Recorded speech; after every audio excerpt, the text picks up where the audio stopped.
बताने वाली हूँ कि क्या क्या गलती करते हैं स्टूडेंट्स 11th-12th क्लास में या एज अ ड्रॉपर, जिनकी वजह से उनका सिलेक्शन रह जाता है। अदर देन 4 या 5 बुक्स के पीछे भागने से आपको एक ही बुक को 4 या 5 बार सॉल्व करना है। तभी तो जाता है क्वेश्चन, लेकिन हम टेस्ट में कर रहे होते हैं, वो क्वेश्चन कोई नहीं। For physics and chemistry revision question से भी हो सकता है, बायो में तो रिवीजन के लिए एनसीईआरटी पढ़े कि सिलेबस कंप्लीट नहीं हो पाया तो टेस्ट से पढ़ते हैं। गिल्ट आ जाता है बच्चों में कि यार हमने पूरा दिन वेस्ट कर दिया, इतनी ड्रॉप हो गए, इतने अटेम्प्ट हो चुके हैं, हम वर्दी में है सब क्या नहीं। Hello guys, my name is Kashish Gupta and I have secured All India rank 359 in NEET 2025.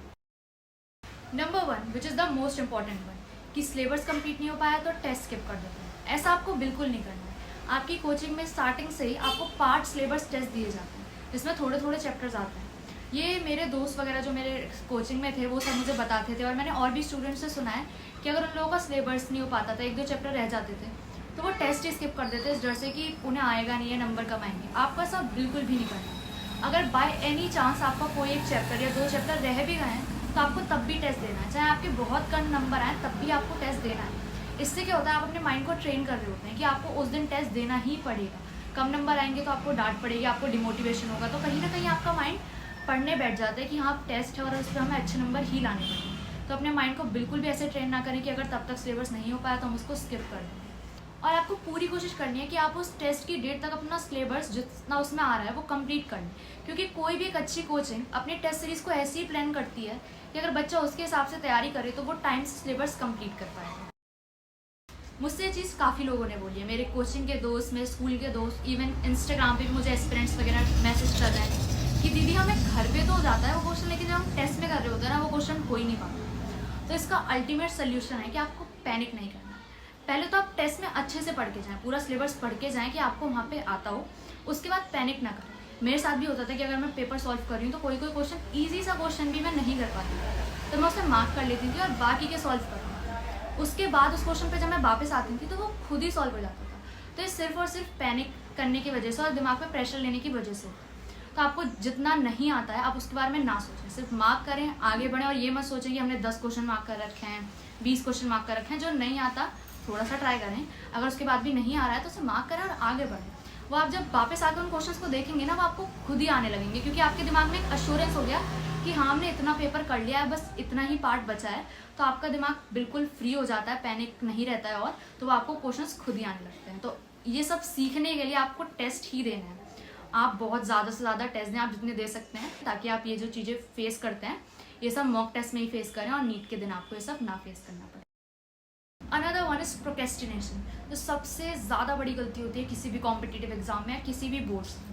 आजकल उठते बच्चे 10-11 बजे हैं, उसके बाद थोड़ी देर रील्स चलाने बैठ जाते हैं, इसी में 1-2 बज जाते हैं, फिर सोचते हैं खाना खाने के बाद पढ़ेंगे। खाना खाने के बाद आलस आ जाता है, फिर से रील्स स्क्रॉलिंग, गेम्स वगैरह खेलना, इसी में 7-8 बज जाता है। फिर ना गिल्ट आ जाता है बच्चों में कि यार हमने पूरा दिन वेस्ट कर लिया है, और फिर इस गिल्ट में जल्दी सो जाते हैं और सोचते हैं कल से जल्दी उठ के पढ़ेंगे, और कल से जल्दी उठा नहीं जाता है, वही 10-11 बजे उठते हैं और फिर फ्रस्ट्रेशन में यही साइकिल रिपीट करते हैं। तो आपको इस साइकिल में बिल्कुल नहीं फंसना।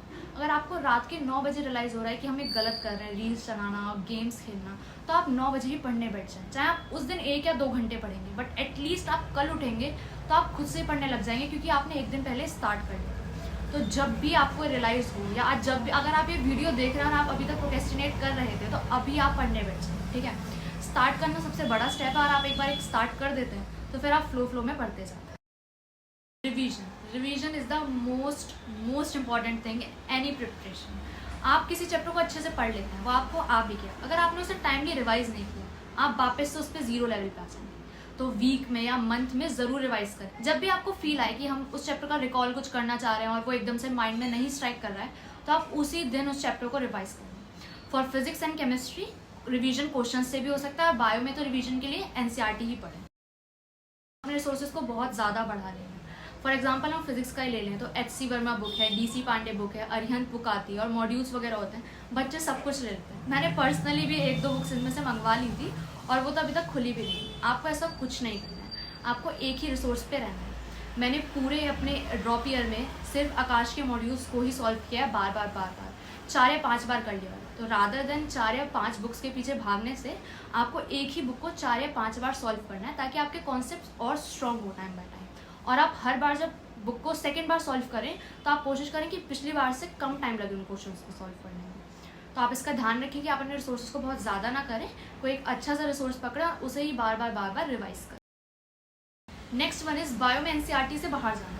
मैंने अपने कोचिंग में इतने सारे लोगों को देखा था कि वो लोग इतना ज़्यादा बाहर पढ़ते थे मॉड्यूल्स वगैरह से या किसी रेफरेंस बुक से, जो कि एनसीईआरटी में होता ही नहीं। नीट 2025 में बायोलॉजी भी हार्ड थी, बट मैं पर्सनली मानती हूँ कि वो एनसीईआरटी से ही था। और मान लेते हैं अगर 90 में से 1 या 2 क्वेश्चन बाहर से आ भी रहे हैं, तो आप एटलीस्ट पहले इतना तो सिक्योर करें कि आप 88 या 87 क्वेश्चन कर पा रहे हैं। और वो जो बचे हुए 1 या 2 होते हैं वो टेस्ट में कंप्लीट हो जाते हैं। आप किसी भी कोचिंग की टेस्ट सीरीज लेते हैं, उसमें वो थोड़ा बहुत तो एनसीईआरटी से बाहर देते ही हैं, तो आपके वहाँ पे वो बचे हुए 1 या 2 क्वेश्चन कवर हो जाएंगे। तो बायो में सिर्फ और सिर्फ एनसीईआरटी पढ़ें, रादर देन दूसरी बुक्स के पीछे भागना। एनसीईआरटी को ही बार बार पढ़ें कि वो अच्छे से दिमाग में फिट हो जाए, और क्वेश्चंस भी सिर्फ और सिर्फ एनसीईआरटी बेस्ड ही करें। दूसरी चीज़ होती है कंपैरिजन। बच्चे अपने दोस्तों से या फिर अपने स्कूल या कोचिंग के टॉपर से कंपेयर करने लगते हैं, बोलते हैं उनके तो इतने नंबर आ रहे हैं, हमारे नहीं आ रहे, हम इतना पढ़ रहे हैं, हमारे इतने ड्रॉप हो गए हैं, इतने अटैम्प्ट हो चुके हैं, हम वर्दी भी हैं सबके या नहीं। आपको ये सब बिल्कुल नहीं लाना है। अगर आपने ड्रॉप ले लिया या फिर आपने अपनी प्रिपरेशन स्टार्ट कर दिया, तो इन सब नेगेटिव चीज़ों के कि आपसे नहीं हो पाएगा अपने दिमाग में लाना ही क्यों है। और मैं ये नहीं कर रही कंपैरिजन या कॉम्पिटिशन बुरी चीज़ होती है, आप उससे अपने आप को मोटिवेट करें। लाइक मेरे साथ भी यही होता था, मैं अपने क्वेश्चन पे फर्स्ट पोजीशन पे रहती थी, अगर कोई मेरे से नीचे थोड़े मेरे आसपास के मार्क्स लाने लगता था, लाइक अगर मेरे 710 आए, कोई 690 भी टच करता था, तो मुझे लगता था कि यार हो सकता है कल कोई बच्चा और ज़्यादा ले आए, तो मैं उससे मोटिवेट होकर और पढ़ती थी कि मुझे ट्राई करना है कि 720 में से 720 आ जाए, कि मेरे से ऊपर कोई आ ही ना सके। तो आपको कंपैरिजन या कंपटीशन एक पॉजिटिव वे में लेके अपने आप को मोटिवेट करना है, ना कि डिप्रेस नहीं होना है कि उससे हो रहा है हमसे नहीं हो रहा, सबसे हो जाता है। ठीक है, तो आप किसी भी अपने जर्नी के टाइम किसी भी नेगेटिव थॉट को, किसी भी डिप्रेशन को अपने आसपास भी ना आने दें। हर एक चीज़ को एक अच्छे वे में लें और हर एक चीज़ से सिर्फ और सिर्फ मोटिवेट हो।